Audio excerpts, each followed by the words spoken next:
Trump Casino was hit hard for having violated U.S. federal anti-money laundering regulations.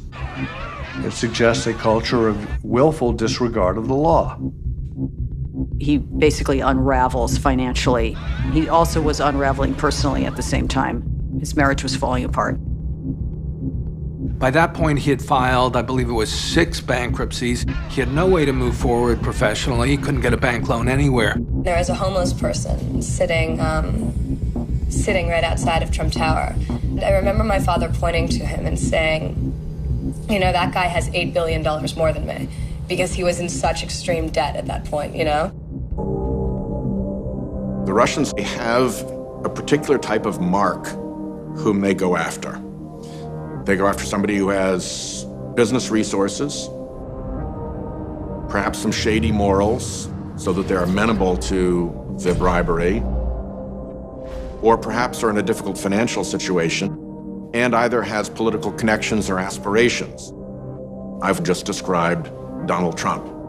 He was the perfect mark for the Russians. The Russians saved him. They rescued him. He would not have gotten back in business without them. I think it's safe to say he couldn't have run for president if he had just been a guy who was $4 billion in debt. When the Russian mafia does something, it's with Putin's permission, and it's serving his interests. Have you ever knowingly done business with what I like to call organized crime? Have they ever stopped by? I've really tried to stay away from them as much as possible. Although I must say, I have met on occasion a few of those people. They happen to be very nice people. You just don't want to owe them money. Yeah, I understand. Don't owe them money. But now,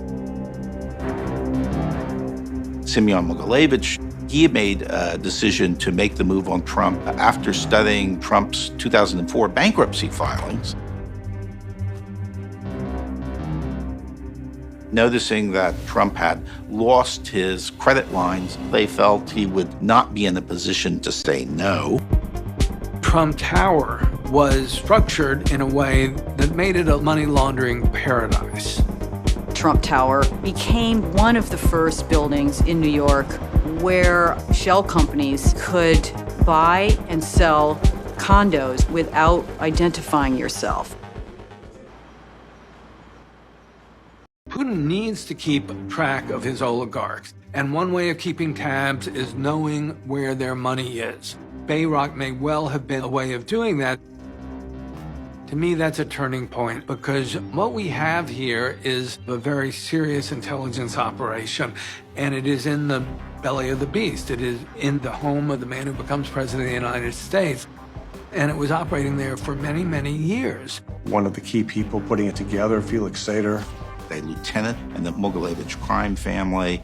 Very connected into the nexus between the Russian criminal organizations and the Russian national security organizations.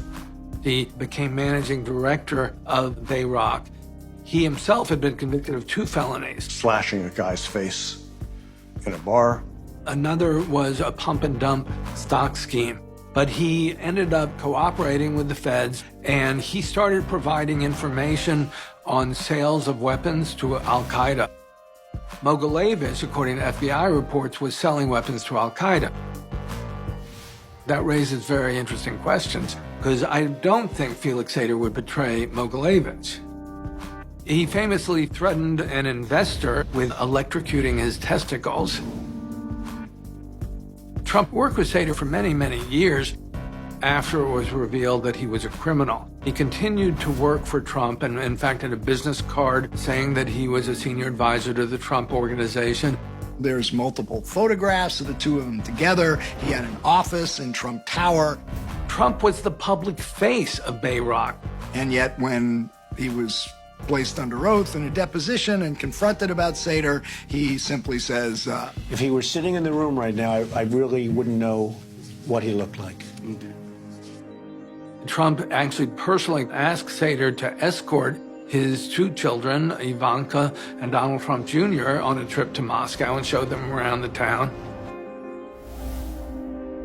He seems to be playing a consistent role in assisting the Trumps in tapping Russian, or let's say post-Soviet money. For developing condominium units, no co-op board has to review whoever is buying. It's safer than putting it in a bank. Paul Manafort was in business with not one, but two Russian oligarchs.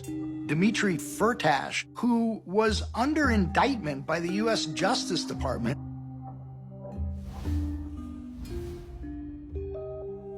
Another, Deripaska, who had been denied entry to the United States because of suspected organized crime ties. Paul Manafort signed a contract with Oleg Deripaska to promote the Kremlin and the Kremlin's interests. Quoting Deripaska, Putin told him, "Manafort's our man."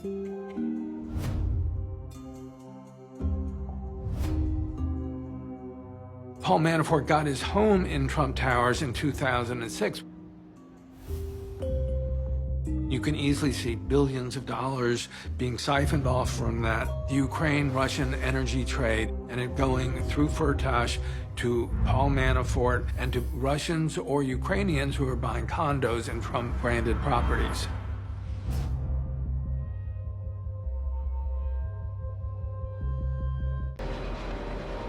There were certain techniques for money management and money movement that were prized above others.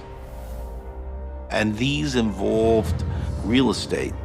It started off simply as money laundering, pure as simple. And you had in 1984, for example, David Bogadin, who was a Russian mobster, met with Trump. Trump Tower had just opened the previous year, and Bogadin, who had no legal way of making that money, sat down with Trump and bought 5 condos, and the state attorney general ruled that that was money laundering.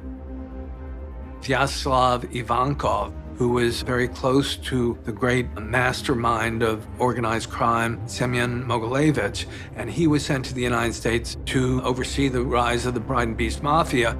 And when the feds were looking for him, they looked all over, and they couldn't find him anywhere in Brooklyn. Instead, he was living in Trump Tower.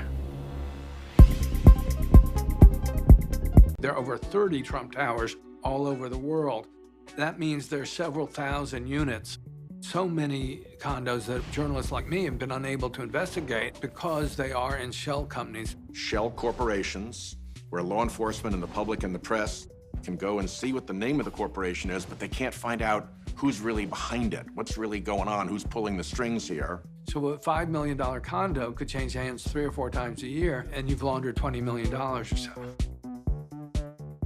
We want to follow the money. It's clear to me that a huge amount of it comes from the Ukraine-Russian energy trade. Vladimir Putin particularly has a strong feeling about Ukraine.